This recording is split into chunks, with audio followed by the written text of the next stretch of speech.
ఆంధ్రప్రదేశ్లో స్థానిక ఎన్నికలకు ప్రధాన రాజకీయ పార్టీలు సిద్దమవుతున్నాయి. ఒకవైపు కూటమి పార్టీలు, మరోవైపు వైసీపీ ప్రతివ్యూహాల రచనలో నిమగ్నమయ్యాయి. 2024 సాధారణ ఎన్నికల్లో టీడీపీ, జనసేన, బీజేపీ 3 పార్టీలు కలిసి పోటీ చేశాయి.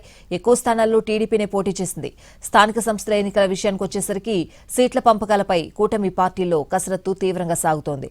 ముందు గ్రౌండ్ లెవెల్లో కార్యకర్తలు, నేతలు కలిసి పనిచేయండి, ఎవరెన్ని స్థానాల్లో పోటీ చేస్తారు అనేది 3 పార్టీల సమావేశంలో నిర్ణయమవుతుందని గతంలో ఒకసారి చంద్రబాబు అన్నారు. స్థానాలపై ఎవరూ బహిరంగ ప్రకటనలు చేయొద్దని స్పష్టం చేశారు. తాజాగా డిప్యూటీ సీఎం స్థానిక సంస్థల ఎన్నికలకు సంబంధించి శాసనసభాపక్ష సమావేశం నిర్వహించారు. 2024లో పరిస్థితి వేరు, స్థానిక ఎన్నికల్లో పరిస్థితి వేరని వ్యాఖ్యానించడం చర్చనీయాంశమైంది. కార్యకర్తల ఆత్మగౌరవానికి భంగం కలిగించే పరిస్థితిలో నిర్ణయాలు ఉండవు అనడం హాట్ టాపిక్ గా మారింది. ఆయా ప్రాంతాలు, రాజకీయ పరిస్థితులు, సామాజిక సమీకరణాలను బట్టి సీట్లు సర్దుబాటుకు అవకాశం ఉంటుందన్న పవన్ ముందు కార్యకర్తలంతా గ్రౌండ్ లెవెల్లో పనిచేయాలని సూచించారు. నాయకులను గుర్తించేందుకు కమిటీని కూడా ఏర్పాటు చేశారు.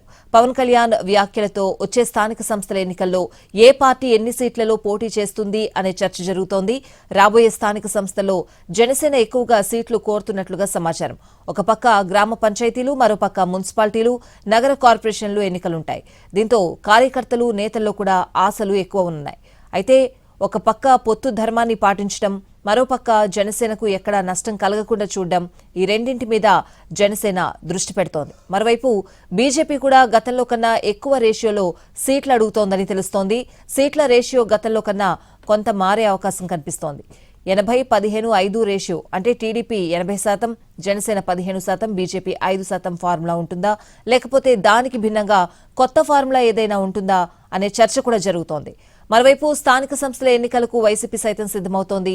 అన్ని పంచాయతీలు, వార్డుల్లోనూ పార్టీ అభ్యర్థులు పోటీ చేయాలని ఆ పార్టీ అధినేత జగన్ స్పష్టమైన దిశానిర్దేశం చేసినట్లు తెలుస్తోంది.